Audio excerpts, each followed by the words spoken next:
該。喂，我哋煲機啦，可以，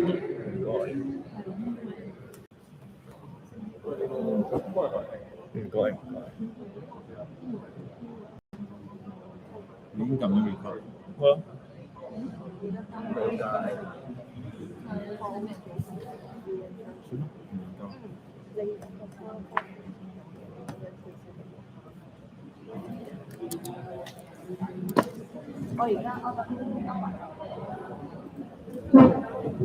我都要收聲嘅，如果唔係佢請聲。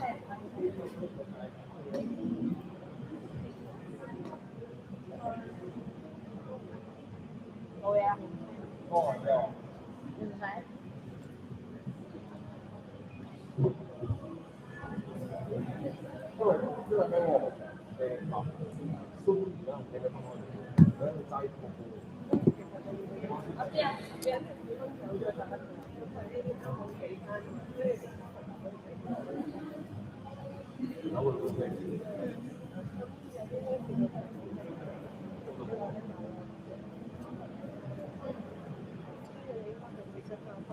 結束咗。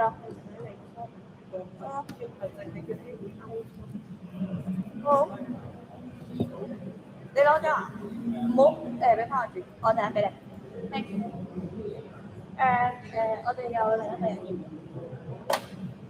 要，轉頭俾你，謝謝。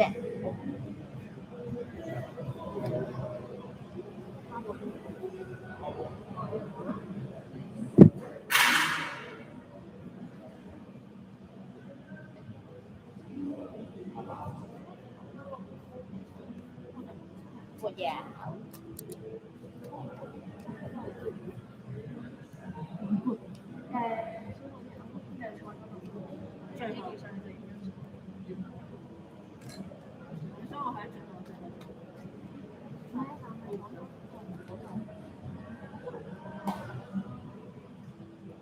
3位先頭喺度㗎嘛，佢哋真人嚟㗎嘛，真人你3個人影相，即係支持上去咁樣4個，3個真人3個假。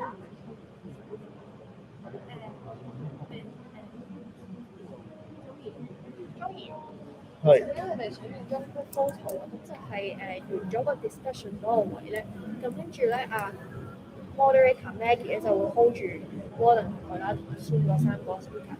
咁 Gigi 咧就會講話 take 個 photo，咁佢上咗台，佢哋影完之後，跟住就會Maggie 就會先做 pose， 先至一個人。可以嘅。係。咁想要咩 backdrop 啊？後邊？唔使冇㗎，就係嗰3個人。嗰3個人。係啦，即係佢 discussion 嗰時咪就係呢3個人，再加2個真人嘅，跟住再加 MC 上埋真人，3個真人3個假人，影張相。OK，個個都真嘅，個個都真嘅。Virtual 啊？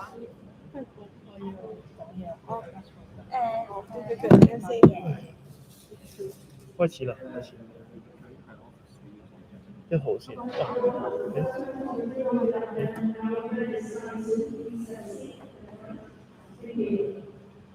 佢啱啱上嚟。Cindy 咧係咪俾緊人入 webinar？而家59。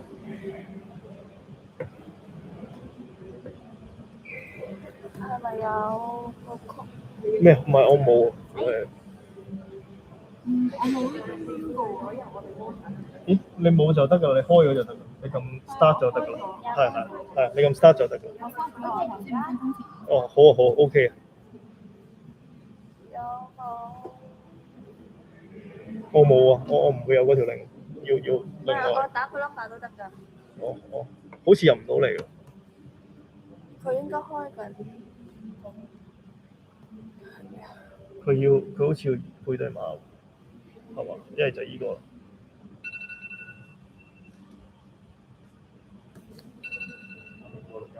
係啊，要大家錄。我錄咗啦 ，hold 緊啦，我哋 hold 晒。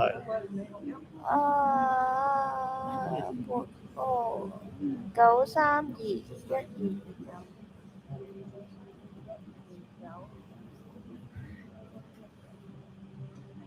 密碼係密碼451962。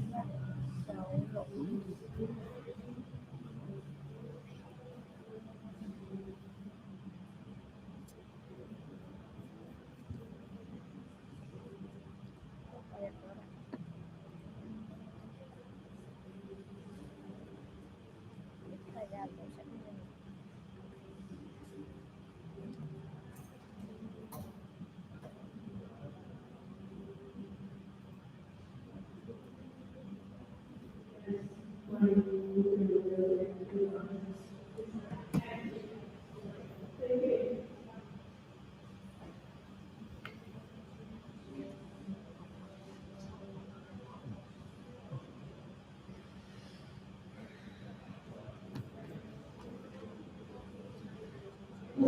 電腦侮辱咗佢啊！用部咁貴嘅電腦做啲咁低能嘅嘢。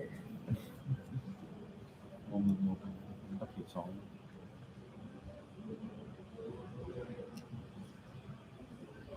哦，唔緊要啦，到時執生開我哋一陣，辛苦啦。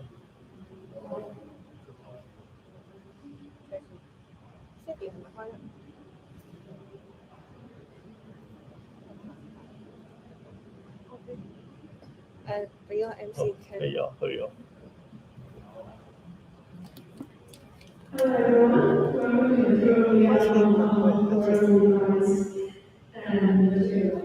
I'm Gigi, I'm the host of today's event. I'm representing MTRL Material and Fab Cafe. And welcome to the Mills. And happy to see so many faces physically here. It's been a while, definitely. And one thing that I would like to remind everybody, please wear your mask during the whole event. If you need any drinks or food after the event, that's absolutely fine. But please wear on your mask during the whole event. And at the end, we will have discussion time and also networking time. So remember to maintain social distance with others. And I have to take this chance to thank the Mills Fabrica team and to have us to host this material Meetup Hong Kong here at the Mills with this wonderful space. And please, round of applause to the Mills Fabrica team. So let me quickly introduce what is Material Meetup. It is a gathering of manufacturers, craftsmen, and creators involved in the theme of material. And we start Material Meetup since 2018. 而家等佢嘅啫，等佢 share screen 先可以編嘅。如果唔係賺得錢。To understand more about the existing trend and also to explore future possibilities of different materials.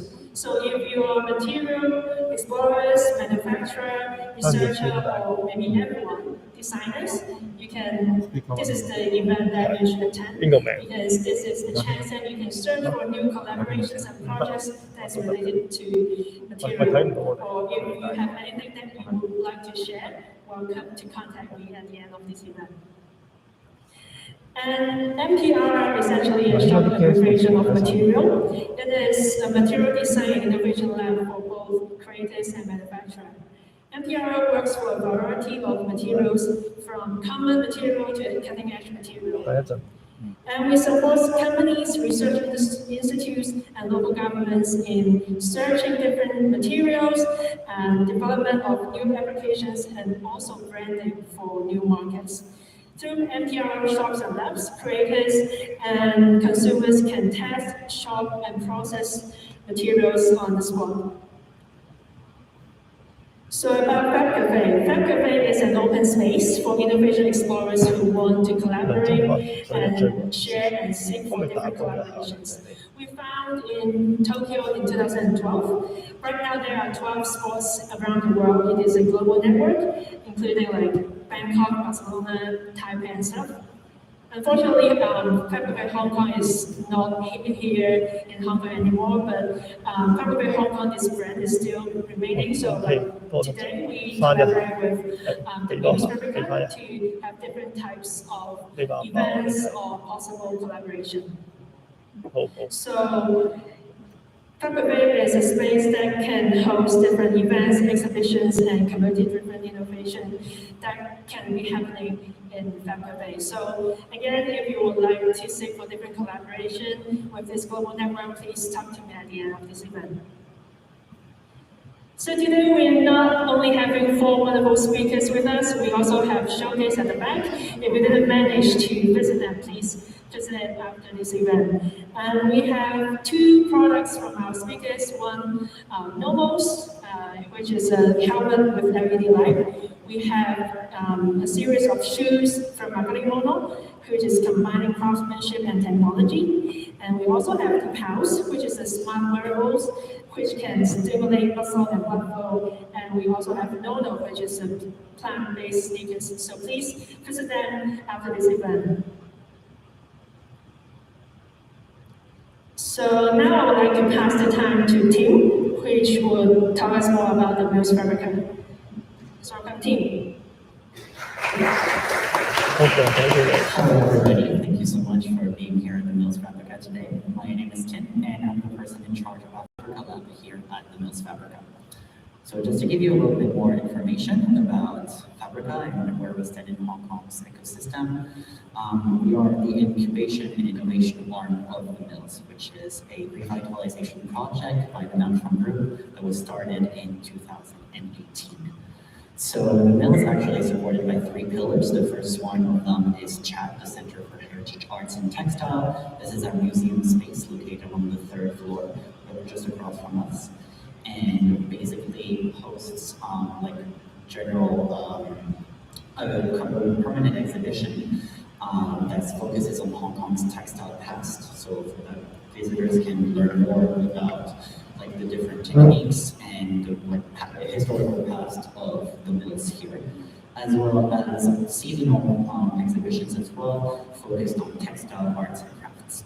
Our second pillar is the shop floor, which is what most people would be familiar with. It's our experiential and experimental retail space focused on boutique shopping, basically answering the question of why do people like today and in the future as well. So basically, we have the different boutiques and pop-up stores that focus on providing an experience to our visitors.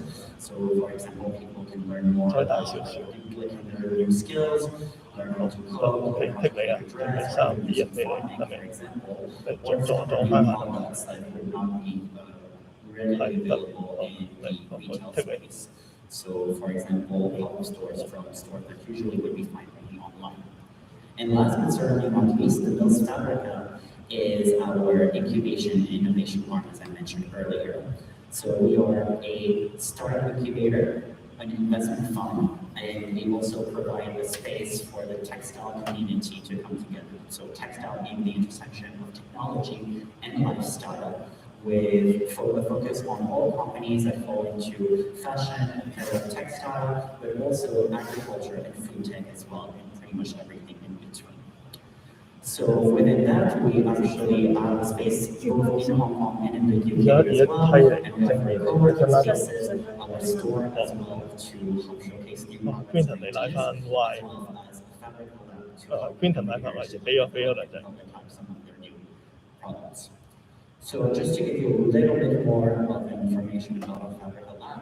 So it was created in collaboration with HK Retail, the Hong Kong Research Institute for Textile and Apparel, and basically comes into the Hong Kong makerspace ecosystem as one of the missing pieces that also covers garment and textile prototyping, as well as traditional prototyping spaces. So we are open to the public, so pretty much anybody can come and join us at any time and make use of our facilities. And we also not only offer that space, but we work together with education, with corporates and the general public to provide a variety of workshops to help people discover more about current and upcoming technologies, as well as like previous former fashion design and fashion technologies, to kind of like build this knowledge and bring in what we know to the general public as well. So you can see behind me actually some of the projects that we've hosted over the couple years that we've been open. So for example, anything from wearables all the way to actual biochemistry or material creation as well. All of that is actually possible within our Fabrica Lab here. So if you are interested, I will be here after the discussion. So please do feel free to come and find me, and I will be more than happy to show you around and showcase what we actually have to offer at Fabrica Lab. Thank you so much for being here today. Thank you.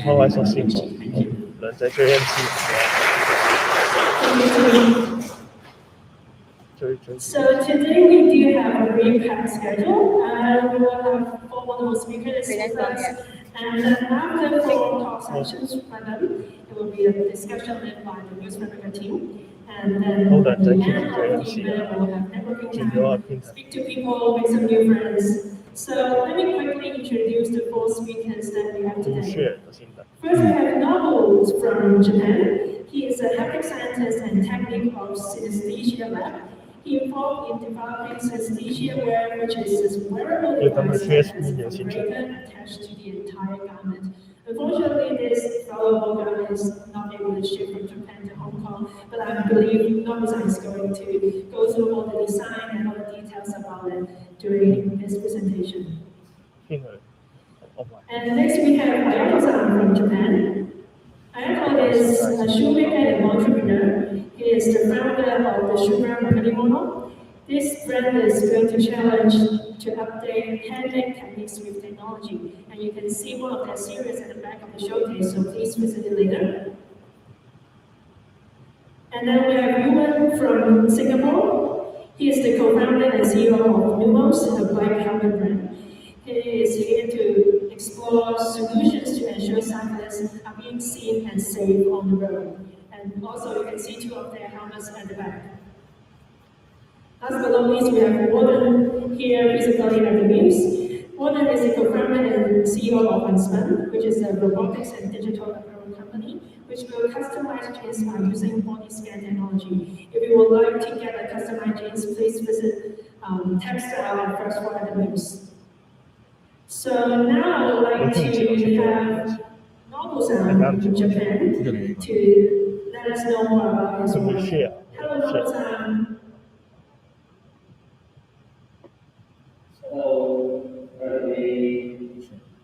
Hi, please. 等佢 share 先。我出咗㗎啦，你睇下你出唔出？ Maybe 2 seconds. 你出嚟啊？ Yes, please go ahead. 見到自己都冇信心啊！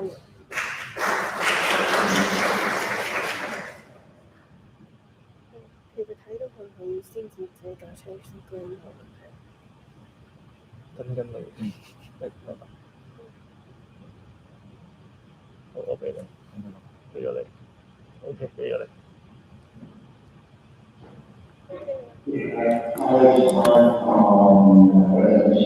Hello, today, I hope you know wearables. So this time, I'm going to talk about喂 program 冇咗聲喎，喂 program 冇咗聲。俾我要 left right 咋，我要。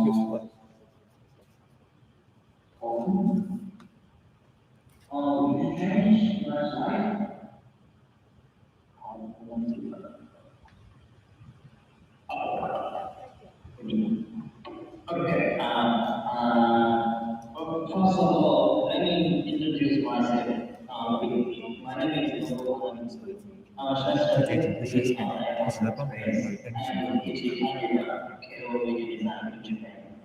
I won't go into depth about Synesthesia here, but I'm researching and developing what I call Synesthesia, which is a online visual audio and haptic sensation. My research field is experience design with a focus on sense and touch. For example, there is research on how to make an Instagram of sense and touch with the Twitch. And research on full body haptic suit, haptic object of virtual reality, and chair. Today I'm going to talk a little bit about Synesthesia wear as it relates to these researches. I'm going to talk about the technology of wear that I'm going to introduce today. But if possible, I would also like you to know about your sense of touch. I think that wear is a way to install the sense of touch in our society. Through this demo, I hope you will think about the sense of touch and what kind of technology will make our work. In the laboratory of geometric design where I am, we have been researching haptic technology for a long time. Until recently, a show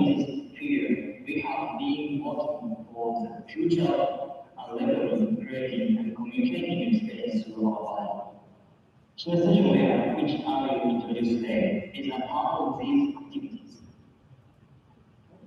On a general note, how much do you know about the skin of your body, your sense of touch?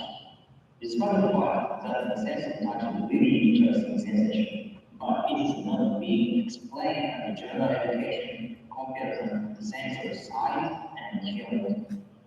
I'm not sure other countries, but in Japan, children learn about the properties of light and sound in certain European school, but there is no exposed sense of touch. Do you know anything about the skin that cover our body and control the sense of touch?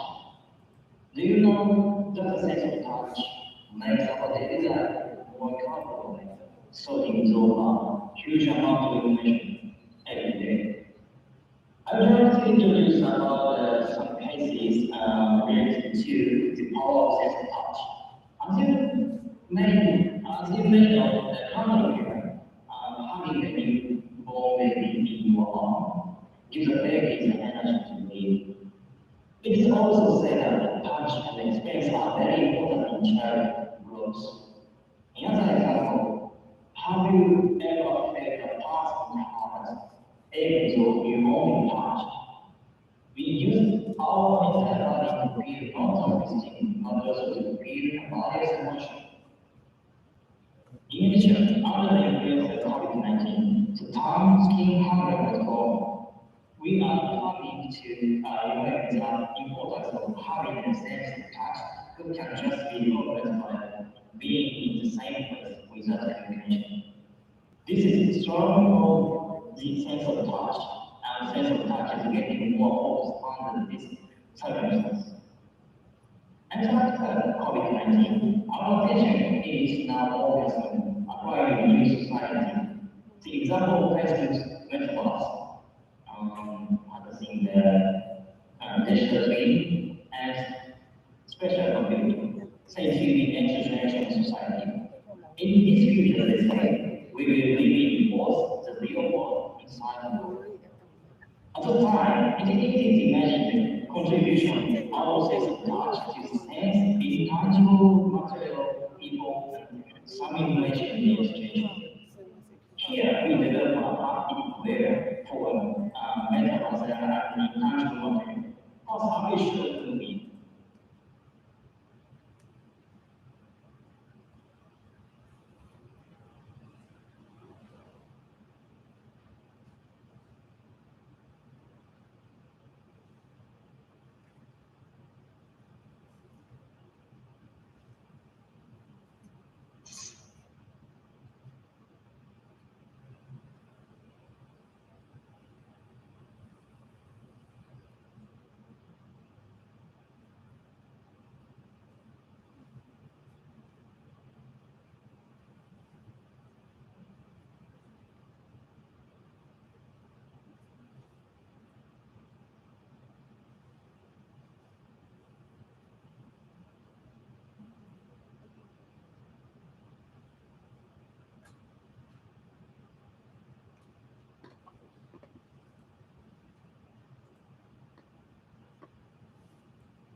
佢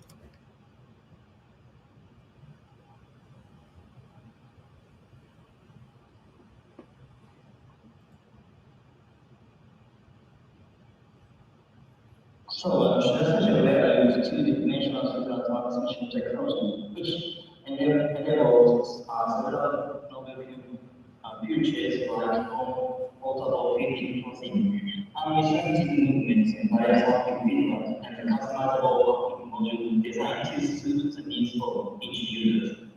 The 2D ST technology makes this conductive texture function as both a power supply and communication path.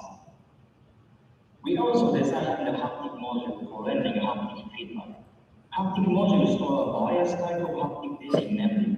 In this module, can render various haptic feedback to the torso and all views of our body. This haptic module can be completely attached to Synesthesia awareness by users of HAPT. We also designed a special computing experience inspired by the conceptual phenomenon called Synesthesia. This system provides a massive space in which the user walks around and freely in real space. Synesthesia will overcome limitation with the wireless design and overgoes a step further with integrated motor tracking. This makes it easy and suitable for special computing experience.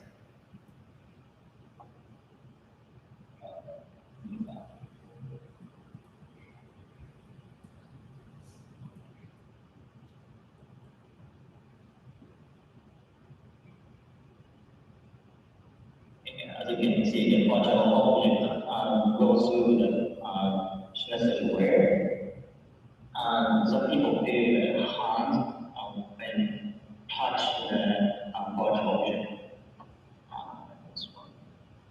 So this slide is an ongoing project. I will talk briefly. We are now using this technology to study the prism that can be described as human senses or human touch sensation. This prism is a behavior of our natural skin sensor. If we control their prism sensation, we can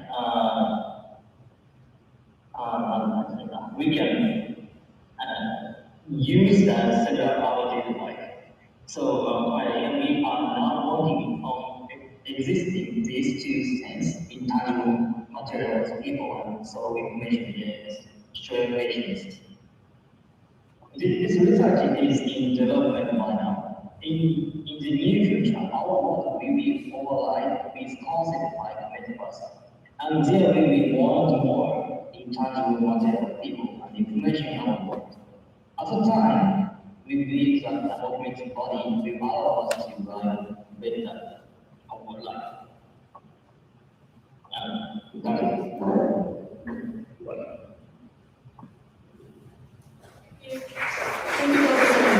MC 入嚟。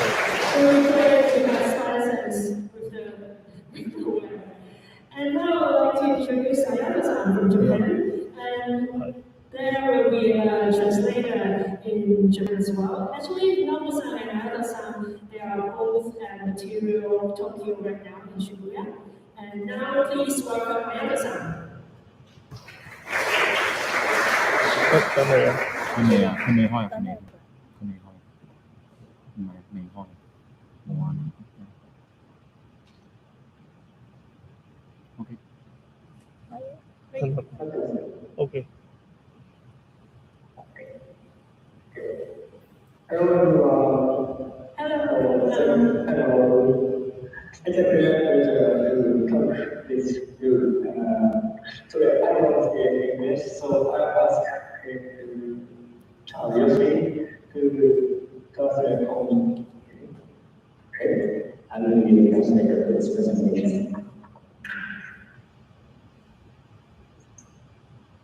So, はじめまして、食べ物を使用しています、Tsumagariと申します。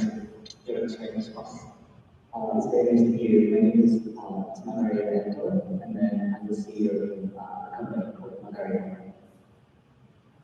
簡単に私の自己紹介をさせていただければと思います。私はAyato Tsumagariと申します。宮崎県出身の33歳です。Just a little bit about myself. I'm 33 years old and I'm Miyazaki Prefecture, which is South Korea. 私は学校を卒業してパブカフェマテリアルられた経験もあります。でその後に、IT ベンチャーの企業に誘われ、その後、曲がり物を立ち上げました。After I graduated from college, I worked at a video for a while, and then after that, I moved to start a company, and then now I'm starting this enterprise called Hanamitsu Nobu. 僕の個人ワーク、アーティスト活動としては、下に写真を2つ挙げさせてもらっています。A の方は、3D プリントと鋳造という技術を使ったハイヒールになります。Those two pictures on the bottoms are my personal work as an artist, and then picture A is a high heel that was made by a 3D printer. B は、アーティストの国カグラバというアーティストとコラボした女性の足を美しく見せる靴を作りました。The B is another work that I collaborated with artists called Hanamitsu Nobu, and the concept is to make the shoe to make the feet look beautiful, and that's the whole concept. 曲がり物の面がついてたんですけど、私を含めて3名います。デジタルデザイナーの正治と、CTO のユイカ、この3人で曲がり物を活動しています。These three members are members of the Maggie, and then the middle is Ono-san as a designer, visual designer, and Yuka as a software engineer. 私たちの曲がり物についてなんですけども、私たちのミッションとしては、ルールを破り、ルールを壊しながら価値を増やし続けることで、未来のスタンダードを生み出そうと考えています。The philosophy of the mission of the kind goals is to break the rule and then generate a new value and then create the standard, new standard in the future. そのルールを壊すというところで、僕らは2つの要素が必要と考えています。それは、when we talk about to break the rule, we think that there are two elements. 一つ目が、ハンドメイド技術、クラフトのフィジカルな技術とデジタルテクノロジーという2つの要素が必要と考えています。The first thing is a handmade, like a physical handcraft, and the second one is the technology. この2つを掛け合わせることで、これまでの経験を壊し新たなアートピースを生み出すと考えています。By combining those two different ideas, we believe that we can create new value and break the boundaries that what we think is a known stuff, and then we create a new artist. その2つを掛け合わせて初めて作ったのがこのファーストプロダクト、曲がり物オリジナルになります。The very first time that we're trying to create that,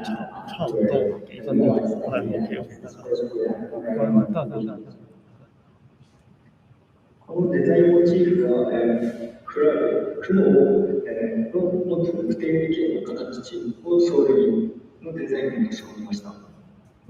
The design motif is a cloud, so as the cloud doesn't have any specific shape, we're trying to create, we're trying to put that into a shape through the technology and also the handcraft.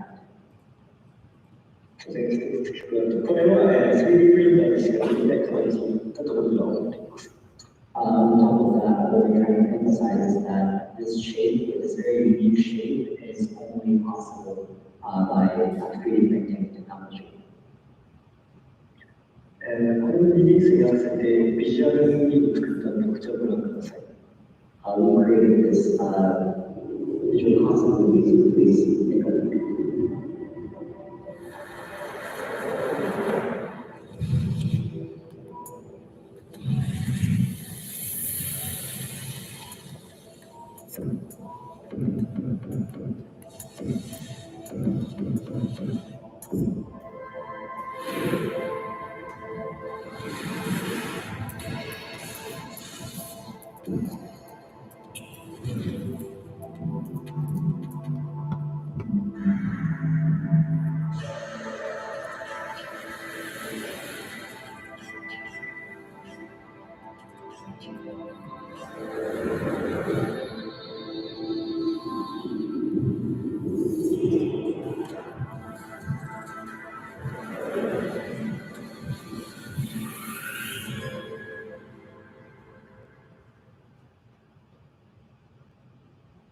分離に出てきましたが、このプロダクトはコレクションとして4つのデザインを構成しています。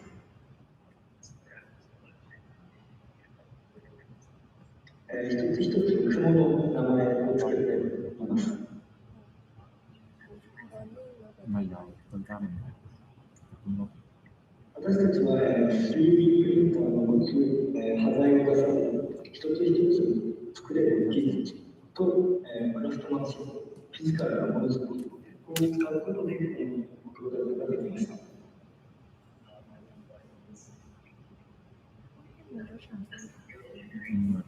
ต้นกล้ามัน没关系，买我跟个 speak 他们买。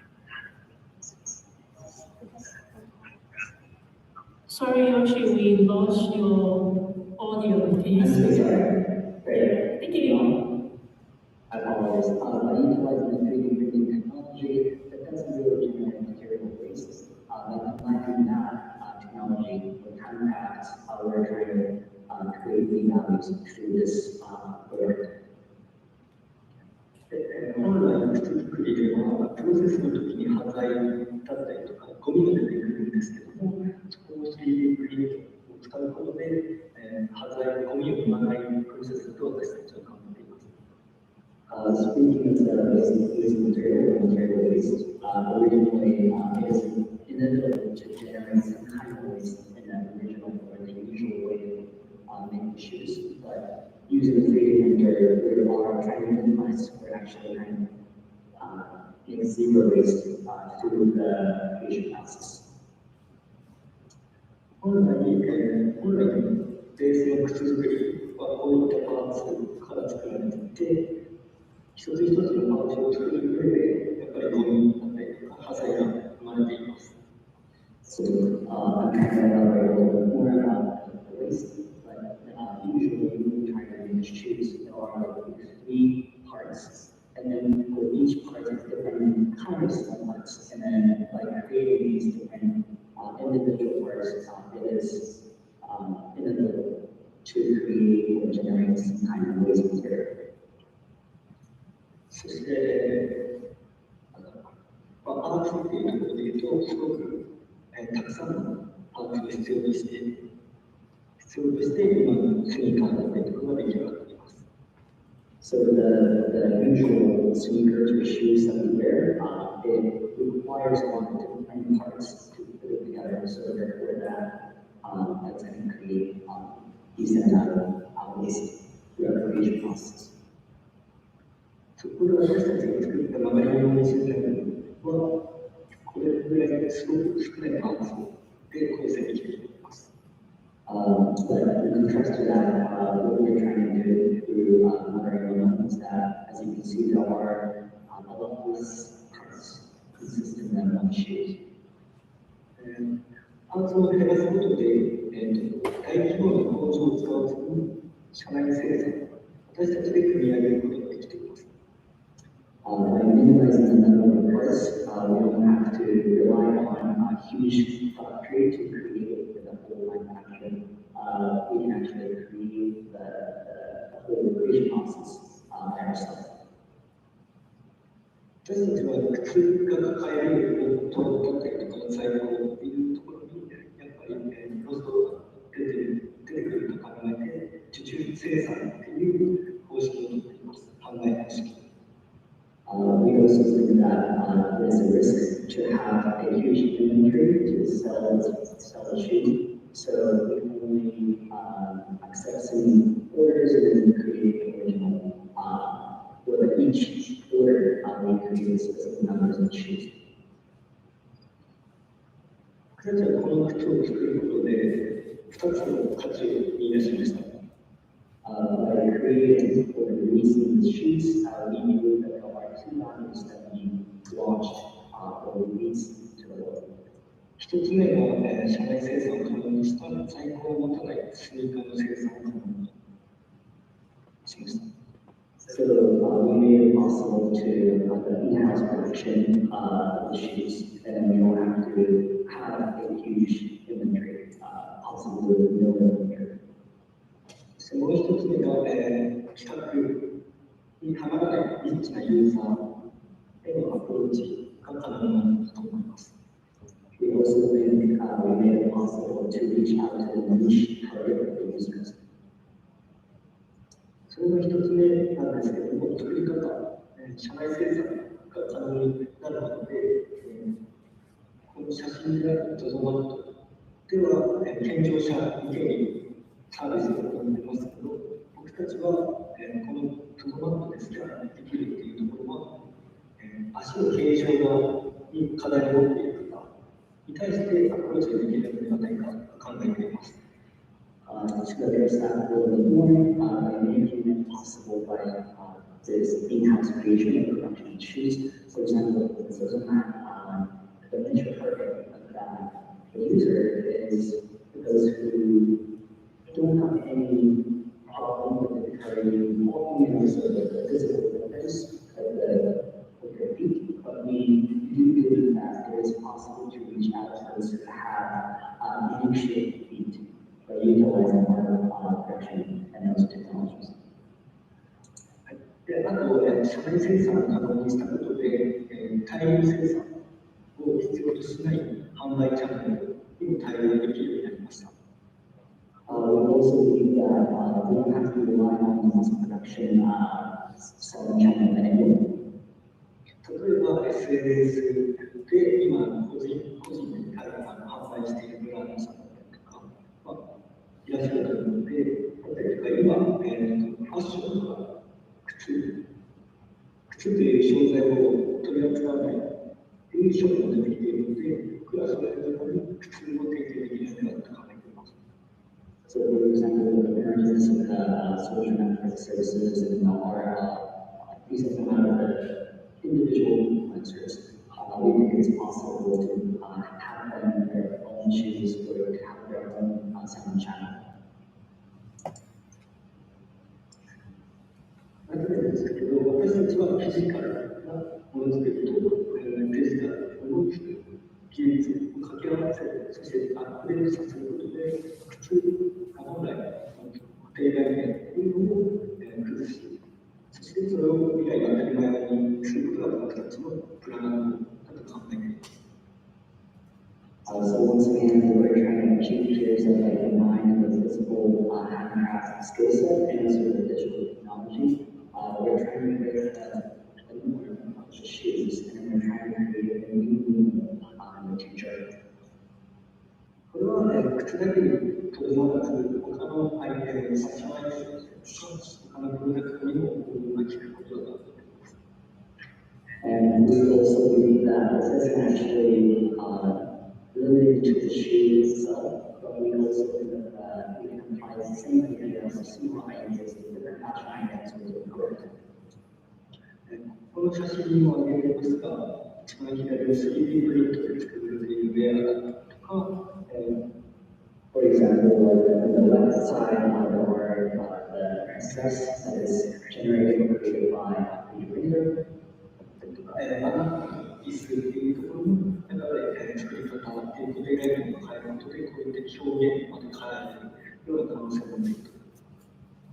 And the middle picture, not limited to the action itself, we do think that there are possible emergence or appearance that is possible by video. 遠い未来のやつだと思うんですけど、未来的なこの車っていうところも僕らが領域で広げることで、ファッションを身につけるものだけにとらわれずに面白いプロダクトを生み出せると考えています。And it might be such a long shot, but like on the right side of our car that is presented by Maggie Luk, but taking this as a kind of role model where what we think is that what we're trying to achieve here doesn't require to do action on we can make it possible in the future what production or product can look like and can be. これは改めて何回も言いますけども、フィジカルとデジタルでこの融合というところに可能性を生み出して今後も活動していきたいと思っています。So once again, what we believe in is a possibility by combining this physical craftsmanship and the technology. 近しい未来になると思うんですけども、今はファッションっていうフィジカルなものづくりとデジタル、今でいうメタバースだったりとか、表現の幅っていうのが広がってきてると思うんですけど、今はそのフィジカルとデジタルの、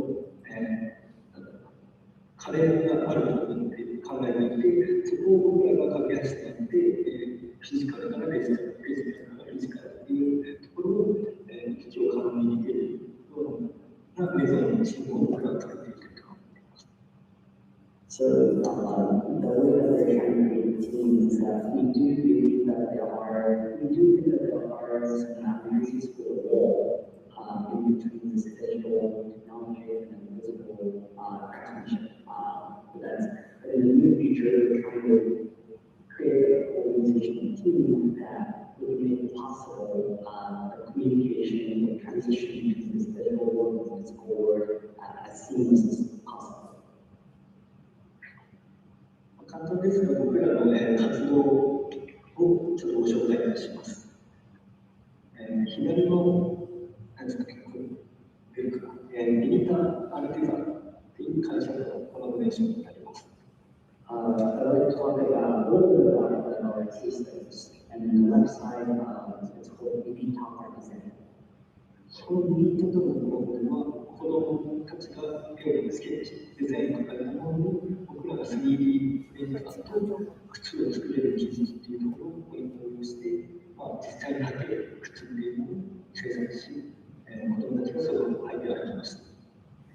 In this project, we had the kids and children to draw their own design, and then with the skill sets that we had as a 3D technology, and so the physical skill sets for the craftsmanship to put the shoes together, we let them have their own shoes, and then put them on, and then let them walk around the street of Kobe.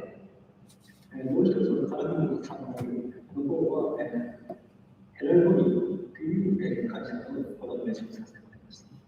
Another example that we can see on the right is a colorful coupon. This is a collaboration project with a company called Haptic. こちらは男性陣のサンダルを開発しました。This is the attempt that we try to create and design the shoe flip-flop with Down syndrome. 男性陣の方と大半の方が足に異常を抱えています。The majority of Down syndrome, they do have the unique shape of the feet.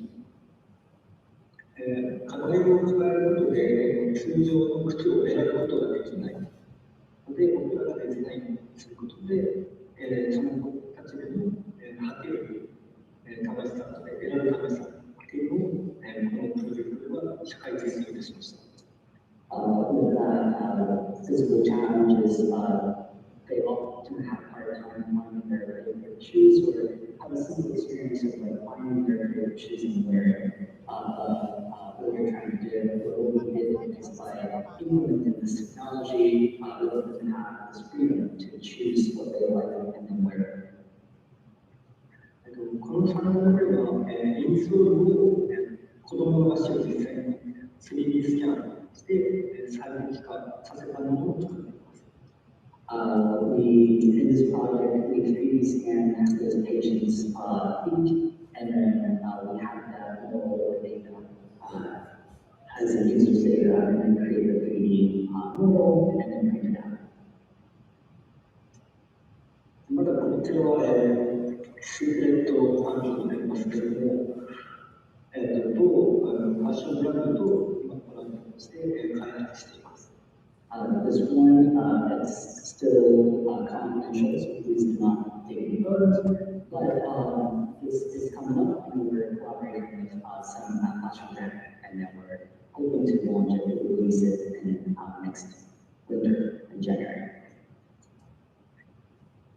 こちらはまたリリースされましたら、Facebook とかでお知らせできればと考えています。We're hoping to notify this exciting news on Facebook. 写真を撮らせてください。すみません、ありがとうございます。以上で、またこのプレゼントになります。This is it. My presentation. Thank you so much for listening.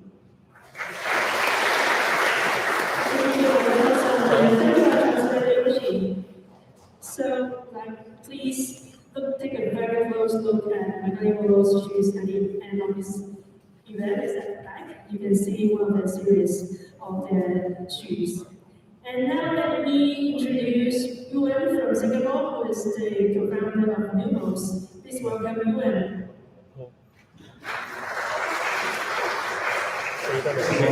可以。 Can you hear me? Yes, we can hear you well. Awesome, and my screen control use there we go. All right. Hey everyone, my name is Euwen. I'm the CEO of a company called Walden. I'm really happy to be here to just tell you a little bit more about who we are and what we do. So we're technically a company that's very much what we do today. But we really think of ourselves more as a mobility company. Our purpose is to build products that protect and enhance your beyond and enable you to move beyond you. All of our products are united by some common themes, namely protection and prevention. And our products are basically bicycle helmets that look and function as normal bicycle helmets, but come with lights integrated into the helmet itself. So you get brighter lights in the back, you get brighter white lights in the front. You also get turn signals in your helmet. There is a remote that goes in the handlebar. You can activate different turn signals from both the back of the light and the front. And there's also a motion sensor that senses when your bicycle slows down and gives you a brake light. So really intuitive functionality that we've seen for a long time, but only in the most protected vehicles in the road, which is cars, and not for the most vulnerable members of the road, which is cyclists. On top of that, there are connected devices as well, so you can connect it to your phone and control a lot of customization features on your helmet. The battery is inside the helmet, so it's rechargeable. And we introduced this idea. This was not 6 years ago. Right? I started out as just an idea on paper. We took it to Kickstarter. So 6 years ago, did really well, raised about $80,000, and so we sort of got our starting point as a company. Back then, it was still a 2-person company, and we ran a campaign from Hong Kong, which is full time. Did a sabbatical little taking it from an idea to a real product, going to China, staying in the factory for many nights, and producing it. But fast forward to today, we've sold and shipped over 180,000 helmets and all around the world, mostly in the United States, but also in Europe, a little bit in Asia, all over the world. Sling has called us the helmet that every bike commuter needs. Business Insiders called us the best helmet for commuters. 2018 was a really big year for us. That was when we became the first helmet to be brought into Ayato stores. So we were for sale and available for purchase at over 300 Ayato stores around the world, which got us a bunch of nice press. We were also named one of the world's favorite things that year, and named one of Time Magazine's best inventions of the year. More recently, last year, this was the June, of last year, we launched our newest helmet. It's called the Mills Ultra, and that's really well. It basically $3 million on Kickstarter. It was the first time we coming back since our first time around, and it was perfect timing because COVID was at first scary for everyone, and then as I'm not sure if you know, but COVID led to a mini, not so mini bike boom, and everyone was interested in biking all of a sudden, and so it was just kind of the right time. So that's really took off. And so for us, this is our slogan that we adopted, which is the move smart and stay safe. And that's the anthem we want to go around the world. The products that we have, this is our first product that we launched on Kickstarter 6 years ago. It was Kickstarter. This is the second product that we launched. It's called the Most Matrix. And this is the newest one that just came out last year. It's being just about finishing deliveries now, the Most Ultra. And it's kind of analogous to the Tesla. This is kind of like our Tesla Model S. This is the Model X, and this is the Model 3. It's kind of how we think about it. got a ton of reviews from all around the world. Thousands you can find by Googling it, so you should definitely check it out, especially for cyclists. And talking a little bit about the context of the space, like I mentioned, COVID led to a huge bike boom. Really all over the world. I'm not sure if it had one in Hong Kong. I think it did. In Singapore, it also exploded. In New York, India, thousands more people have been biking, something double, triple numbers that we see normally. And so we find ourselves in a really interesting space. When I started the company 6 years ago, not many people were talking about biking. But in that time, mobility has gone through a lot of changes. There's a lot of existing trends like e-bikes are exploding around the world. Micromobility is exploding. More than 130 million e-bikes we sold from now through 2023, which is that's a lot of e-bikes. And so we're really excited to be in the space in mobility. Like I said, our purpose and vision as a company is we think riding is awesome for a lot of people. If you ask someone who wants to ride has hesitance, more often than not, the reason why is because they want to be safe. And so that's why we see ourselves fitting into this space by building products that are designed to help make it easier to just stay really, really safe and stay on the road. So with that, that's the end of my little introduction. The future of Euwen is now. If you're just a little more, do Google a little more and check it out. And feel free to drop me lines at any time.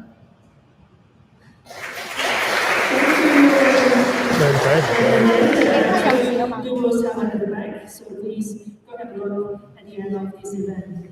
And last but not least, we have Walden here with us, and please welcome Walden.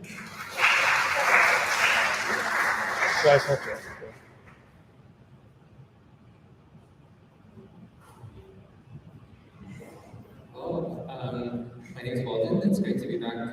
We used to be based out of the Mills, and it's one of the incubators of the Mills Fabrica. What we do is body scan jeans, but before I go there, Ayato and Nobu-san, and then you make it sound like creating a physical product company sounds so easy. Look forward to learning from you on the panel. This event actually I have attended a Tokyo version. It has a very strong tradition of celebrating makers. And today you get a chance to interact with different products here. Also want to call out Phil here in front. He creates really fancy. He's the guy who wears black white shoes. So when you see him walking around, check them. 3D printed shoes, really cool, local here in Hong Kong. Cool. So Untitled is all about additive manufacturing, very similar to the vision that Amazon communicated about shoe, but for us it's about apparel. Apparel has a lot of problems. Obviously we're still living through COVID, but a lot of people are essentially predicting that climate change will be one major challenge that we have to live through. And the way we manufacture is one big culprit that we have to solve for. And so a provocation to the world is part of the system is broken. The fashion supply chain is very heavily dependent on us guessing what consumers would want 12, 18 months down the road.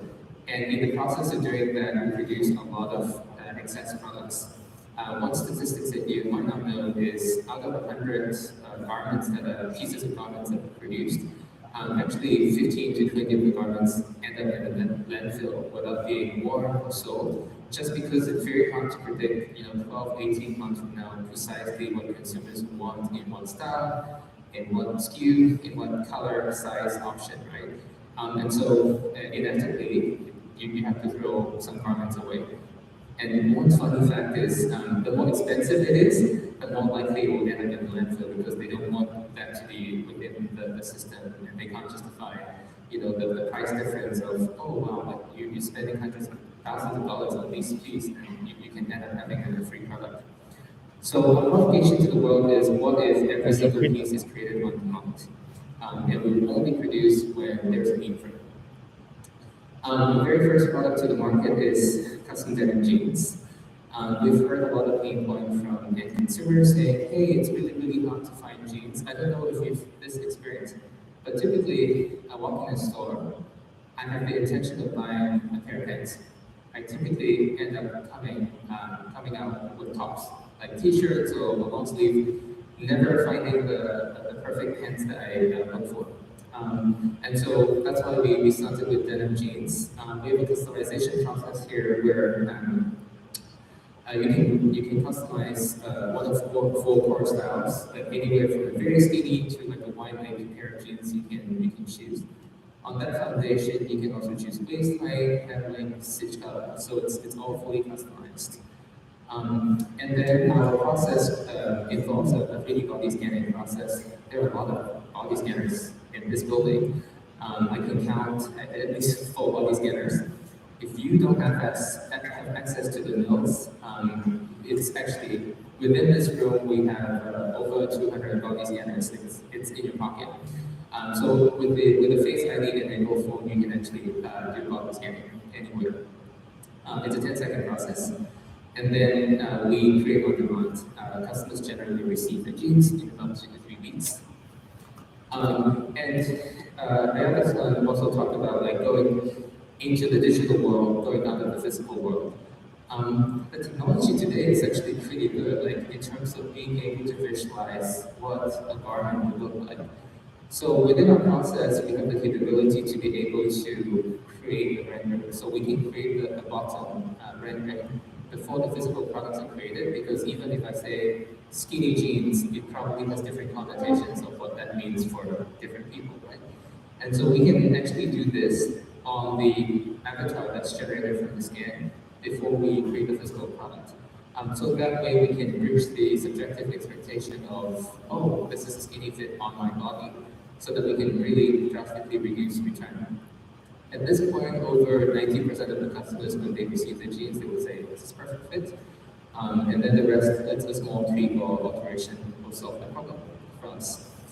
A big part of what we do beyond the custom denim jeans is the process to 3-dimensionally weave.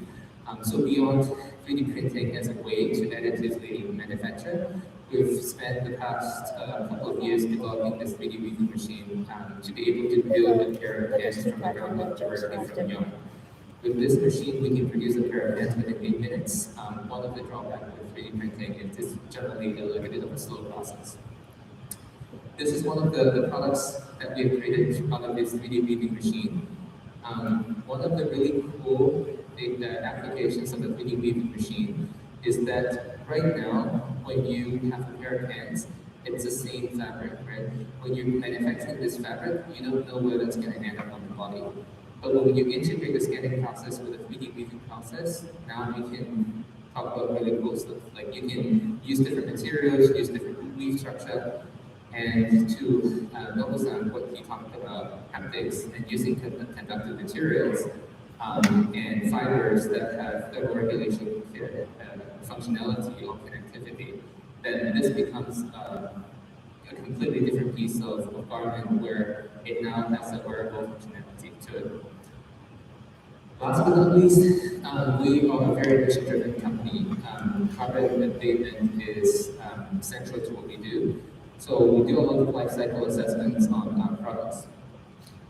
If you purchase a pair of pants today compared to, well, the best thing is you keep your products for a long time and not have to buy new products.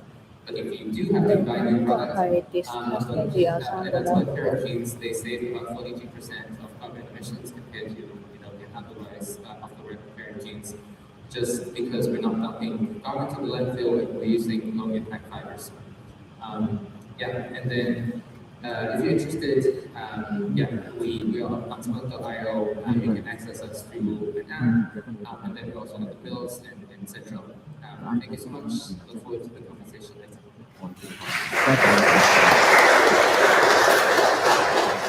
Thank you, Walden. So please visit the first floor at Textile and also trial there.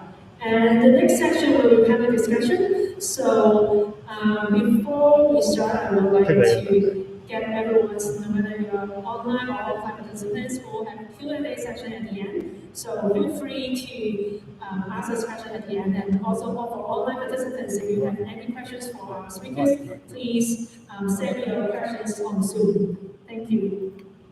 So please welcome Maggie and Walden. 我轉翻玩 So Maggie is from the Mills Fabrica Incubation and Ecosystem, and she managed the incubation program for the Mills Fabrica. Please welcome them. 阿梁仔影高級啊！ Thank you very much, Gigi. Well, Today, we're glad that we ready have to 4 start. amazing Yeah, speakers very with us good. today. We have Nobu-san and also Ayato-san from Japan. We have Euwen from Singapore and Walden here in Hong Kong. And we heard about what they do with the products and with the companies. And now in this discussion, we want to look into what the future of wearables look like. And also, how does these type of technologies fit into our lives? So we can start off by looking into some of the key trends in this wearable technology space. In the past few years, we are aware that wearable devices evolve around functionality like healthcare and also heart rate monitoring, like those on Apple Watch and also wristbands. But also in gaming and sensor experience like in VR and AR. But as all of we are aware, 5G is coming and it's already here. So with the adoption of 5G networks, so we can expect more interaction between users and also devices and wearables. And question for all the 4 speakers, so what do you see as the key trends in this space? And how do you see the relationship between users and device coming up? Perhaps we can start off with Walden. I think with the advance of 5G and like connected devices, that each of us probably on average, I think the data is over 3 connected devices. And so what the implication of that is there's suddenly a lot of data around users. As I think this week have shown, when technology companies begin to amass a lot of data and begin to create this sort of filtered bubble, there's a tug of war between the privacy and the data side of things, and it becomes an interesting dynamic where users really need to find compelling reasons for the use case to say, oh wow, I really need this piece of technology. But I think also the best companies out there that are able to put connected device on the user really blend, I think Ayato-san alluded to this earlier too, blend design with engineering, like the best of both worlds, creating almost like a cult in a use case where if you have this piece of hardware technology on you, you belong. So beyond the use case that's really compelling, you really have to have the form factor and the design that make users want to use the product. Cool, and perhaps we can pass it over to Japan and start off with Nobu-san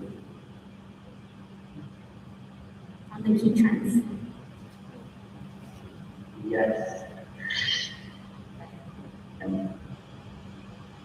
Sorry, Yoshi is interpreter. Can you repeat the question again? Sure. So we are talking about some of the key trends in the wearable tech space, and what are some of the key trends that you see, and also what do you think about the relationship between users and devices coming up? Great. Well, I'm going to translate. Thank you.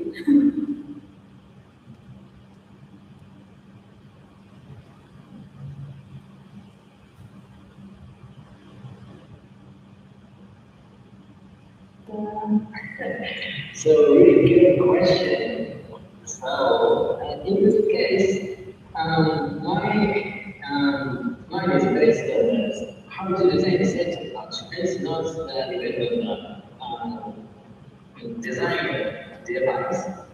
So this focus haptic I mean, our senses actually really sensitive on sensation. I mean, so probably if you hear haptic feedback, you just imagine the vibration feedback. I mean, all the smartphone integrate the vibration feedback and other things that all the gaming part generate a lot of feedback. So already, haptic, I'm not sure, I don't know the different haptic, but vibration feedback is already installed in our society. But the bubble or vibration feedback is not comfortable for us. I mean, it's just vibration. It's not have some kind of materiality or something. I mean, so current latest haptic technology become upgraded more realistic feedback. If you touch some system, you can believe that the feedback made feel like a metallic or woody material or something like that. So, and you can speak in Japanese and how would it help you here? Thank you. So, ここにすごくギャップがあって、バイブレーションだから紹介になるかっていうところの、こういうところとまさに質問にあったところになっていて、で、それはすごく人側の感覚に寄り添わないと作れないので、そこの場合は大変で。So like what I'm talking about is an example of carbon vibration. The technology itself is there, but just the fact that the technology itself, like the vibration versus haptic, where the creative and listening experience in the haptic, there's a huge difference or a huge jump in between these two. And then the biggest challenge is to how to create or how to turn that technology into something more than technology. And then that I'm talking as a haptic experience. Cool. Yeah, getting back to Maggie. Thank you. Yeah. So I think talking about some of the key trends other than how to turn this type of technology into more like haptic experience, Walden also mentioned that design of the product is actually a very important decision-making factor for consumers to make their purchase. And so looking into the product development, design is definitely one of the key and first steps, which is to understand the user experience and so on. And for Euwen, Noodles have actually gotten awarded quite a number of different design awards. And for example, they got noticed by Time magazine as best inventions back in 2018. So back to your design stage, Euwen, so how do you come up with these design concepts? For me, I was in a situation where it was like, yes, kind of classic entrepreneur in the sense that I was facing a problem in my own life, which was, from my personal experience, I was still not younger, riding on the road and I had lights in my bag. I'm too lazy to take my bag open and find my lights, and use all my battery, put it on my bike. And all these things come to me, and not living in the States at the time, super cold, so I'm already freezing, I just want to do all that stuff. And so I was looking for a way to have a more convenient way to have my lights with me without me having to fumble around like that. Right? And in America too, if you don't get a light with the light, you can forget about the light, it will be stolen, like for sure. So super annoying and frustrating experiences all around there. And so I was looking for a way to solve that problem for myself. And we built a quick prototype, started running around with it, and people would keep stopping me and asking me questions about it. And I think a big guiding principle that I've adopted for for my life and a little bit for the company in terms of our values is what I call trying to create wow. Anytime I see, I always try our custom experience developing our products and our brands, but find a way that we bring this wow experience. It can be anything, right? It can be a false product itself, it can be the video that we show, the customer service that we provide, the way we design our packaging or whatever. Our guiding principle is to create a delightful and wow experience. And I distinctly still remember the first time I showed the helmet. I went to a bike store. And I showed it how to do it. And I saw the guy's eyes light up, and he put his hands to his head. And he went, "Oh my god!" And I still remember today because that was, I think, half of the moon I expected to turn into a company at that point. I was like, "This is amazing that I can get someone to have this kind of reaction." I wonder if more people could sort of do it. So I generally sort of try and follow. If I can create wow for some people, that's the sort of trajectory that I sort of try to follow.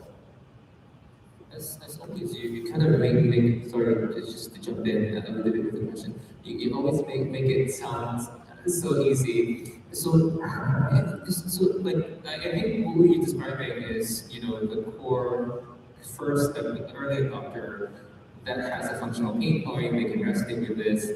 But then as you grow from that to the mass, like you run a massive Kickstarter campaign, and like when you do that, it's like you're crossing that chasm to the mass, and typically that chasm is like those consumers are like, oh, this is really cool, I want it.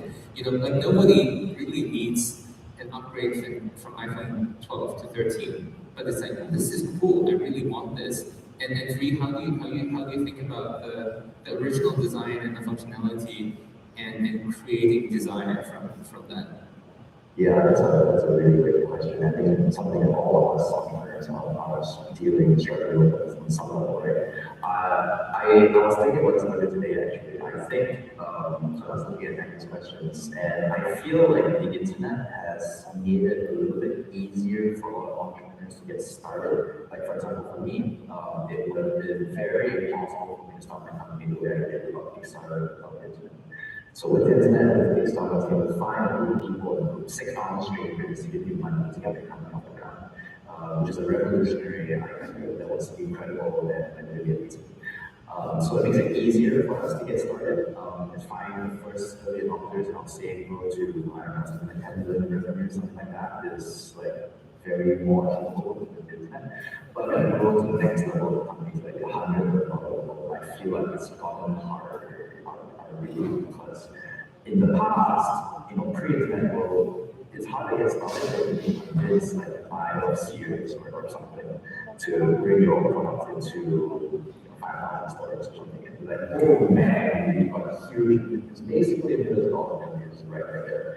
And today, it's more commoditized, and decision makers are no longer so important. Decision makers are basically the consumer. And so, yeah, crossing the chasm, like you said, I feel it's gotten a little bit arguably more challenging. And so, the tactical model we're finding the tactics we use to be successful at our scale, or relatively small scale, is not going to be enough for us to grow a company to the next level, the next exponential curve. So, what's the answer there? It's something we're actively exploring right now. A very challenging question for founders every day to think about how to scale their companies to another level. And I think Euwen mentioned something about creating this wow factor, and that's must be a very fantastic feeling when you see someone wow at your products. And starting from zero to product, maybe finding early adopters may be easily achievable with the internet. And what about the evolvement of product version 1 to version 2? And so I have a question from Nobu-san. And so your company is learning about this haptic experience, and then we can see that there are different versions of your suit. What is the thought process, and how do you actually evolve from version 1 to version 2?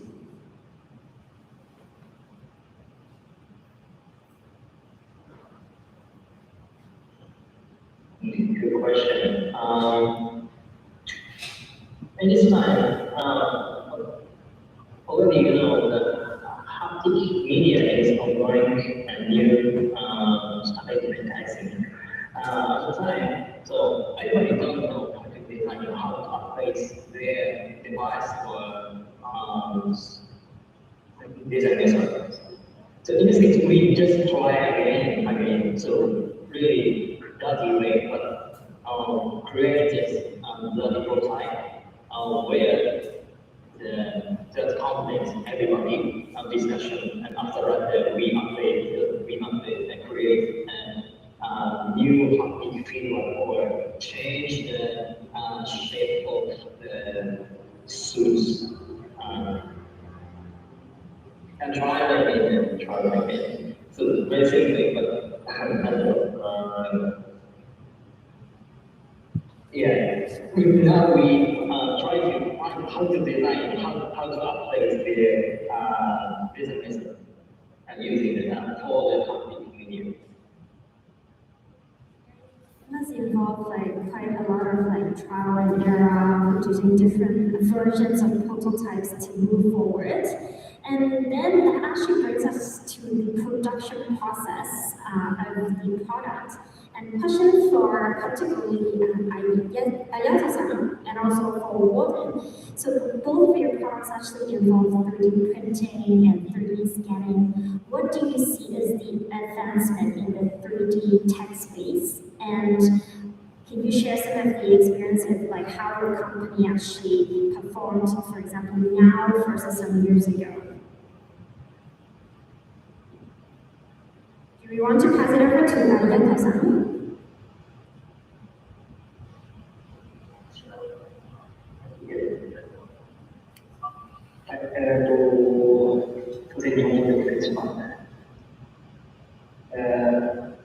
そうですね、なんか 3D プリンター自体が、まだプロダクトベース、その僕らでサンプルベースっていう使い方が多いかなと思うんですけども、今、僕らが使っている 3D プリンターっていうのは社会実装をできるようなその機能性を上がってきているのは事実です。So in the past, like when we talk about 3D printing, it's usually about like prototype making or like creating some sample or some like do a small wall. But we were talking about 3D printing. I think the technology itself developed well enough that the output of this 3D printing now, it's actually something that we can deploy in the real world. 3D プリントの出力できる素材っていうのもすごく種類が増えてはきていますけど、So the number of material that we can use with 3D printing also has grown a lot. 増えてはいるんですけど、その種類が増えても僕らが使っていてすごく感じているのは、ニーズとやっぱりコストだったりとかがまだまだ進化を、素材だったりとかで進化をしているけども、やっぱりそこのコスト感っていうのはすごくハードルが残っているのは変わらない。But at the same time, what we are facing as a dilemma is that the number of the material has grown, but at the same time, the demands from the user didn't really catch up. And also the problem about cost is still remaining. So that's a challenge that we're facing right now. なので、今僕ら学びのオリジナルでは、プロダクトそのものに 3D プリントしたものを使っていますが、一応ウェブページを見てもらったら分かると思うんですけども、やっぱりその分コストがかかって高くなっています。So right now, like whenever anyone uses enterprise, we use 3D printing, and then what we print it out by 3D printing, it becomes a part and then you put it together and sell it as a product. But if you look at our website, you can see that we're having a hard time at the right pricing and sort of cost. 3D プリントの進化をすごく感じてはいるけれども、やっぱりその普及だったりとか広まらないと、プリンターの進化っていうところは、この春はもうちょっと止まりかけるような不安はしています。So I'm going to be quite honest here, but we live in a big valley of this 3D printing technology, but at the same time, it doesn't require some kind of popularity as the way of thinking or making a product. We're going to face the challenge of finding the right market. And that's something that I feel as I'm running this class.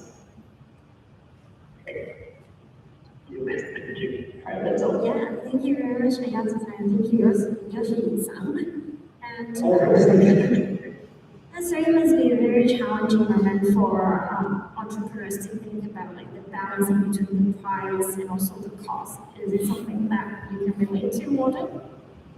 Yeah, I mean, absolutely. Like when you're starting out, you're always doing it subscale. Like either you use prototyping tools like 3D printer, which is a capacity constraint, so you become the resource to run it, or you outsource it. And when you work with manufacturers, they're like, what's your MOQ, minimum quantity?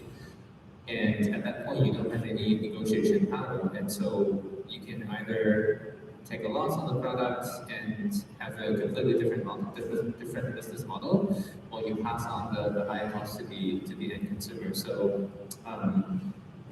yeah, like I think everyone here they have a cost that's sort of 0 to 1 by finding different ways around the initial problem. But I think it's a very typical innovative problem. Got it, and totally agree. And we can go on with a lot of different questions, but before we wrap this up, I wanted to open this to the floor as well. If you have any questions, and now we want to move on to the Q&A session. Feel free to ask anything related to particular, for example, your innovation, your ideas. All the speakers here online will be happy to share with you. Perhaps any questions from the floor or people online? Yeah, we got a question here. So there are two parts to this question. The first part is addressed to Ayato-san, specifically on the materials that are used for the 3D printed shoes. What's the longevity of these materials? And secondly, since the 3D printing is about heat bonding the different layers of material, are there any potential for repairing shoes that are broken down? Can we patch things up either by you or by the end user? And this question also segues into the wider aspect of all the panel members here. Do you have any comments on the end of life, end of product life for your own companies? Like how do you handle old pants or old helmets, even an old suit? What do you do at the end of the customer's company? Thank you very much. So for the first part of the question, we'll pass it over to Ayato-san. Thank you for the question. 耐久性は、問題ないんです。で、具体的に言うと、多分皆さん普通に履かれているスニーカーで使われているような素材とほとんど同じようなものです。成形の仕方、形をモードの仕方が 3D プリントかカナダかの違いだと思ってもらえるといいです。So we talked about longevity. That is actually quite the same as the usual sneakers, just because the material that we're using is quite similar with the usual sneakers. The right way to understand what we're doing is that the only difference between the regular sneaker and our very own product is just the creation process. the 3D printing versus just molding factory house. So yeah. 耐久性でいうと、多分普通のスニーカーよりは、素材としては強いので、問題はないということで、もうテストで、外部テストに出して問題ないということが思っています。So we outsourced the testing process and test the longevity, and then actually the material itself is somewhat stronger than the usual sneakers. When we talk about longevity, we're proud of that. And we use that as a shoe coach cycle. カスタムとレペアに関しては、そもそも僕らの僕ら自身でプロダクト自身にどんどんアップデートを考えるっていうのもあるので、全部パーツは、薬品は使いますけど、外せるような仕組みになっています。So in terms of the customization and sort of repairing, we as a whole group, I mean, like everyone group, we're also interested in exploring the idea. So the actual top part or the outer part, we require some kind of chemical material that you can actually detach it pretty easily. 修理だったりとかに関してもそうなんですけど、あまり僕らが目指していたものが、普通っていうプロダクトが混合素材っていうグルーだったりとか、いろんな接着剤とかが含まれて、すごい廃棄しにくい、最後履き潰しても、接着剤とかいろいろな素材が混ざっていることで、本来は使えるけど、それにはコストがかかって捨てないといけない埋め立てっていうことになるんですけど、僕らはそのカスタムいろいろパーツを分けるっていうのは、その新たに接着剤、違う素材を使おうということで、本当にリサイクルができない状態になってしまうので、僕らそこはちょっとサステナブルの観点からやめました。カスタムできるようになった。So in terms of the repairing, we're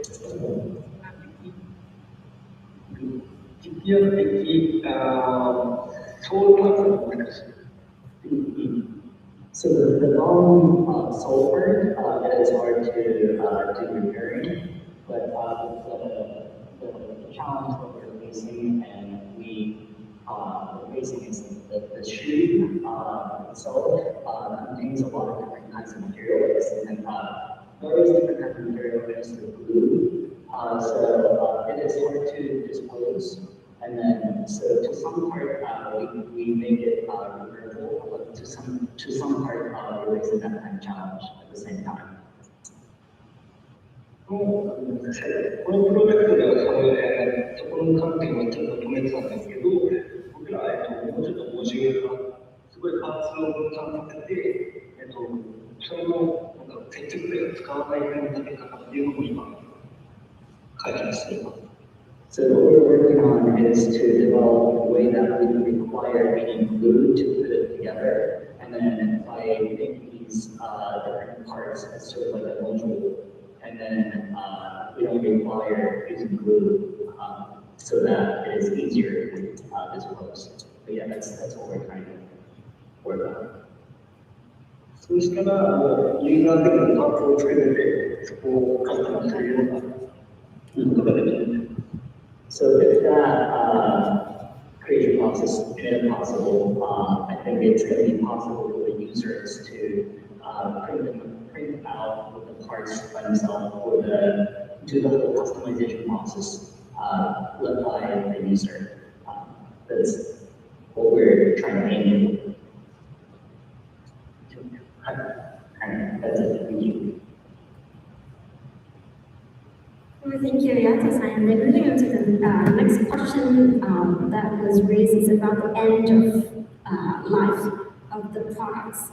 So, for example, for the helmets, for the jeans, and so on. So, any thoughts around that? I'm actually pleasantly surprised this question comes out of Hong Kong audience. So thank you for asking that question. Jeans recycling, at least for our products, we're very, very intentional about the end of life. So if you think about a pair of jeans, there are generally two materials, the fabric and the metal. If you look at our jeans, we don't have rivets. Actually, rivets haven't shown to make jeans more durable, so we actually got rid of the rivets. And then the button is removable, so you can just press it out and reuse the button entirely. And then for the stitching thread, we use a thread, we collaborate with a Belgian company called Wristwatches, and they fuse at a low temperature, so that at the end of life, we throw everything mass number of units into an oven. And then the stitching thread will dissolve, and then we recover the pieces. In the unlikely event that it ends up in the landfill, we have to ensure that whatever is in the fibers are biodegradable. So whenever we have stretchy jeans, we either use Broca or biodegradable as index. But I guess a lot of these things I think most brands should be doing. We think of it as table stakes. Thanks, Walden. And Euwen, anything to add from your end? We got a question about this from one of our customers today, so we had a short conversation between this very, very topic, and we thought about it earlier on as well. And back then, the first creating product, we said that we'll try to create some data down the line, and the time is sort of now.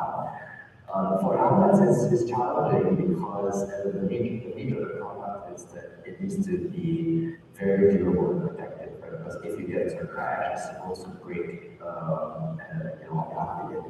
and if you also want that to also be sustainable and biodegradable, these things are kind of conflicts. So for us, the challenge is it's challenging for every company, first of all, and for us, it is a little bit, but it's not much of my experience. It's something that we are looking at. One thing we have started doing is to introduce our very first completely biodegradable recyclable packaging.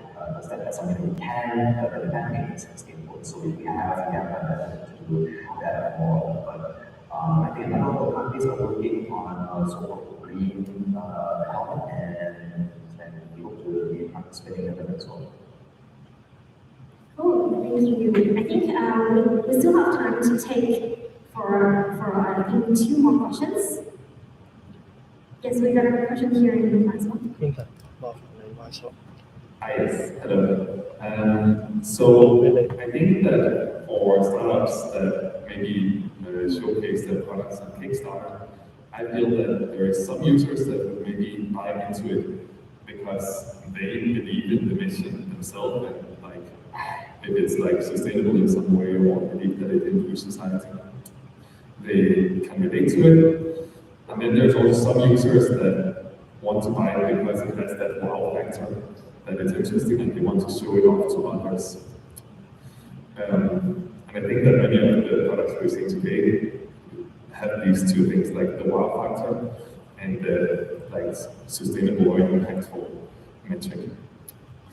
But why is it then that there's a lot of users that don't buy into it? Like, why is it that Apple can release a smartphone that's almost exactly like the previous version, and people still buy them? And why is it that not everyone buys the jeans from Untitled, but buys the expensive but not so sustainable options? Very challenging question. I'll pass it over to Walden. I guess I'll give you an answer, like my best hypothesis, because if I can execute on this, then we won't be having this conversation, right? So getting out of that, I don't think consumers ever want to be preached into consumption. There is an inherent tension between sustainability and consumption, because the most sustainable thing is to not consume. And so it's a little bit, I'll always talk about this, it's a little bit like healthy diet. Nobody wants to be marketed and say this is healthy. But if you make the food really, really delicious and do all the work to make the food healthy, then you're making an impact. And it's very similar to the way I think Tesla creates this. And I mean, you would also talk about Tesla. It's like, make this car really fast, really sexy, do all the work to, I mean, You can debate about like battery material waste versus carbon emissions, but at least they are focused on carbon emissions. So kudos to them. If you make a product really sexy and appealing, by the way, it's more sustainable, I think that's the way to go. And so that's why for us, like, I put the slide on impact the last, because I think consumers don't ever want to be preached into consumption, especially even the sustainable ones. So if you create healthy food that's ultra delicious, I think that's the way to go. Yeah, I can just chime in a little bit here because I like your question as well. It's one of the things that I am dealing. I think it's one of my top 2 or 3 priorities for, I don't know, the next couple of years to try and answer it. Obviously, it's like a really long question. If you are such a savvy entrepreneur around here, you can answer the question, you can add value in a lot of ways. I think a lot of entrepreneurs are people who by nature and I am. So especially for when I was younger, I used to think that a great product sells itself, which is laughably naive. I get it. But that's what I used to think, and I did that for some time. And so there's this, I just read a book about this as well, about like a man, I think it's called Quotes by a journalist, and it's about how things, become popular, how Apple becomes popular, and stuff like that. And it goes through some so-called myths, some myths that like going viral, like things go viral. We've got a jeans that fit perfectly and are customized and sustainable. We've got helmets that protect you and the next generation better than anything else out there. These things should go viral. Viral by definition and in code area where it means it's like person-to-person transmission, right? So one person transmits to one or more people, and if that's true, it will kind of basically explode. In the world of products, especially consumer products, this is very rare in the case. There are exceptions, of course, but it's actually very rare, actually. What's much more likely to happen or how things catch on is that you have celebrity speakers or gatekeepers who have access to a huge audience. Maybe you're a celebrity, maybe you're Obama, maybe you're a magazine with a huge publication, maybe the New York Times, whatever it is. And they blast out to this once to a huge number of people.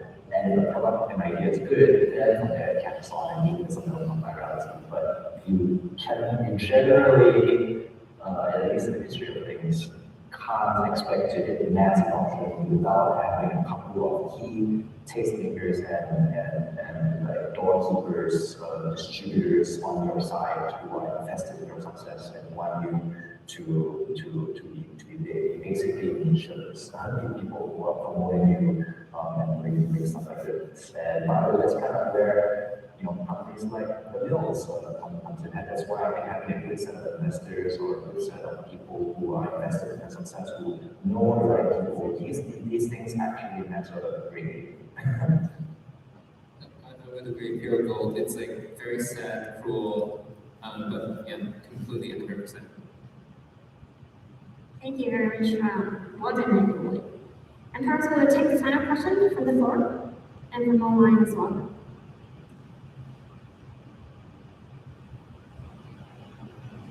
If not, I can actually wrap it up with all the speakers. So I think maybe good to have one final advice and tips from all the speakers for people who attended the event today, and also people who want to develop the products in terms of like designing, manufacturing, or thinking about, or just purely interested in this. Any final tips and advice for them? Perhaps can I pass it over to Nobu-san and Ayato-san?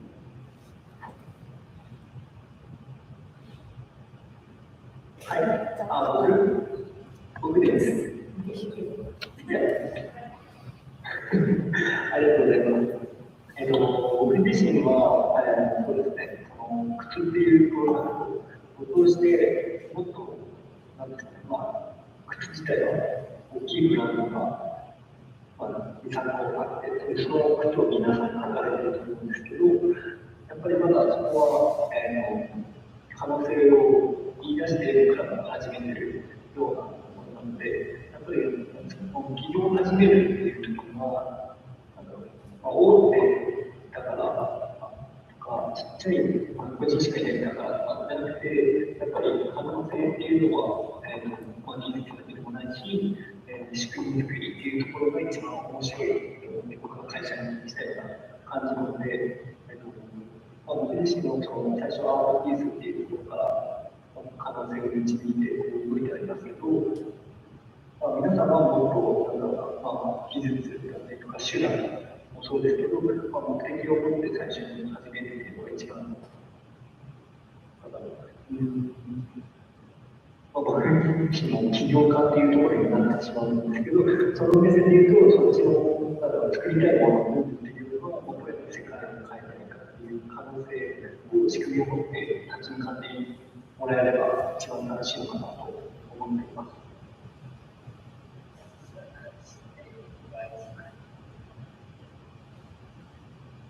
Sorry. As an entrepreneur, create shoes, we think about sneakers. There are more than a few big brands and companies, and it's quite intimidating. At the same time, like student use new technology and new way of creation, what we're trying to create, what we're trying to see is this new possibility with a new way of things, with a way that things can be. I assume that someone who's attending this event has specific ideas with technology, but my piece of advice is that when we talk about this kind of entrepreneurship, I believe that we're not only talking about product, but we're talking about what the new future can look like, and then it's a whole journey to achieve that. And yeah, that's my comment. Thank you so much for your time. Thank you. Thank you.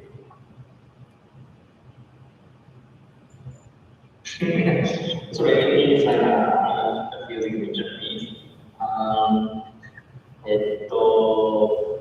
多分今日スピーカーでいらっしゃる方と比較すると、僕だけ多分立場というか、経路は違うのかなという印象を受けました。ただそういう意味で言いたい思ったこととして、どのようなプロダクトであっても、今日話があったインターネットでその情報を素早く伝達できるか、でも、ワーの体験等で伝えるのは難しい。これは僕の経験にも同じことなので、特に正確に伝えられないんですけど、ただ、プロダクトが誰かって分かった後、それがその人の体に馴染むかどうかっていうのは、さっき質問にもあったように、ちゃんと使ってもらえるか、そのフォロワーがどれだけ増えるかっていうことに、すごく関係性があるものだと思っているので、皆さんもただ物を作るとかじゃなくて、どうやったら僕たちの体に馴染むかみたいなところの側面から考えてもらえると、よりいいものが作れるんじゃないかなというふうに思いました。So I myself is kind of aware that like my approach is really somewhat different from other three speakers. So from that perspective, my impression that I think it's really, especially during this time, like we talked about like internet, and it's really it got easier to get the first impression, but it's really difficult to move to the next level, and that kind of dilemma, especially like marketing is very niche as technology and Haptic. It's really that's some challenge I'm facing too. And the piece of advice that I could possibly give is that when we think about this kind of new innovation, I think what we have to do is not to limit to the product itself, but the question that we should face to is that how can that product change people's life, and possibly how can that product blend in to people's life and then if that's the case, when that happens, how does the world look like in society and what do people's look like? And I think that's a question that we, all entrepreneur as a graphic designer should face to. But thank you so much for having me. Thank you very much, Ayato-san and Nobu-san, and Euwen and Walden, any final tips that you want to share? Yeah, I can go because I'm the one who's a person. So yeah, thanks for having us. It's been great being here. The only thing I'll say in terms of advice, I'll touch on something Walden said earlier, which was that he felt that I think things sound really easy, which is definitely not my intention at all. I'm just trying to impress you with social media story. This experience really almost has been one of the hardest things that I've ever done. And it is without extreme company, it's true for every company that there is no company you started that was easy, or if there is whatever company. And so the advice I would say is I'll speak about, I think you're going to love the work. If you're obviously considering starting your company one day, or maybe it's a dream of yours, I think you need to make sure that you really love the work or thing it is that you're going to be doing, because it's so hard, it's so easy to give up. And if you don't like the journey of getting to your destination, then I feel like it's such a miserable experience. So I would recommend that you give that, some thought and attention. It's basically a passion. I think passion, a few years ago was like everyone's talking about it, passion, and then it's kind of like died down a little bit, and now maybe we are underestimating it a little bit. It's kind of becoming cliche. But it's just a truth. It's so important. You have to love what you do, especially if you're running a company.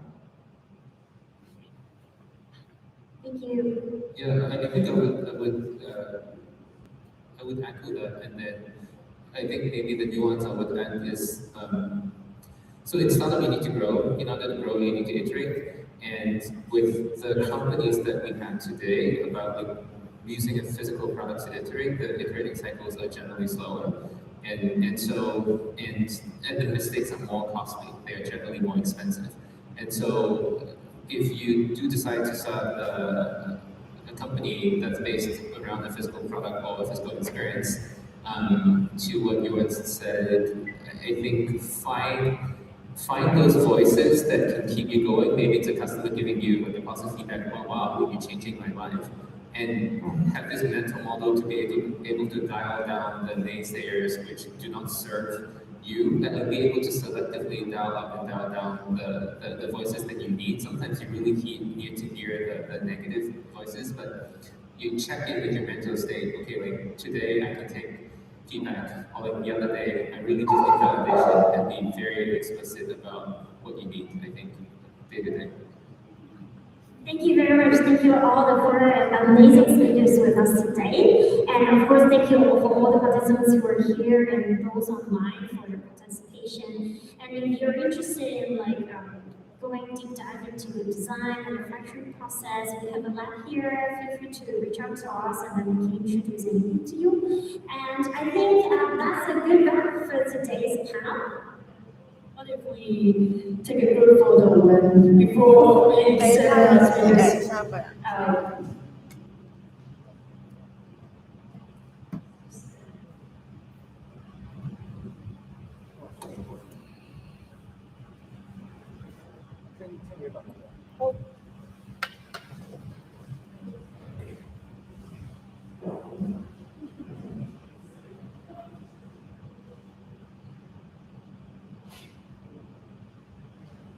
So say cheese.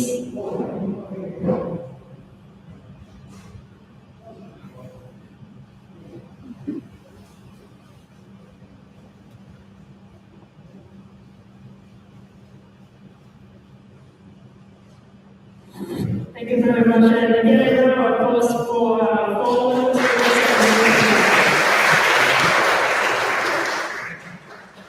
So before I make some good new friends, I would like to have a call out for our UFAB award. And may I have the presentation again? Yes. So UFAB award is actually hosted by Fabrica since 2012. And it is an award that aiming to build a platform that connects creators directly with society. And we seek for works that reflect on current events that affect our world today. This year, the theme of Meetup Award is democratic experiments. So basically, the process of manufacturing involves a lot of stakeholders, and this process also involves a lot of conversations with our stakeholders. So somehow you can say actually the process of creation is a process of seeking for democracy. So UFAB is actually accept different kinds of works. It can be an art piece, it can be a furniture, it can be an app, or even a service. So if you have any works that you would like to submit as to the UFAB award that is related to democratic experiment, please go ahead. And you can talk to me after the event, or you can search UFAB on Google as well. And last but not least, I would like to ask everyone a favor to do a very quick 5-minute survey, and you can scan this QR code and let us know your feedback. And also don't forget to follow us on Instagram. Just like what I've said in the beginning, Fabrica HK is still happening in Hong Kong, and we do see different collaborations opportunities. So feel free to follow us on social media. And again, please go in this survey. Thank you very much to attend this event, and I hope to see you again next time. Thank you. 我咪出 QR code 係 online。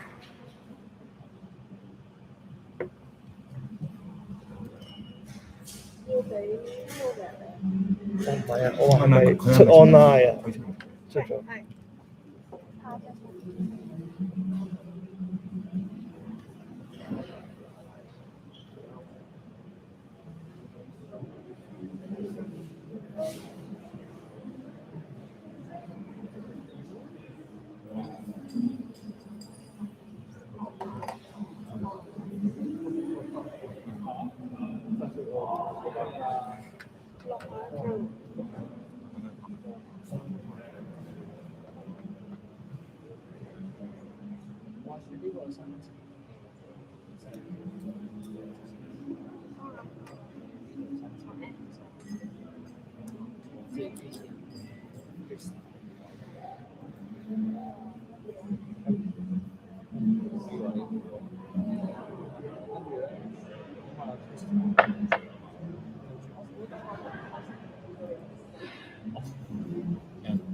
So many.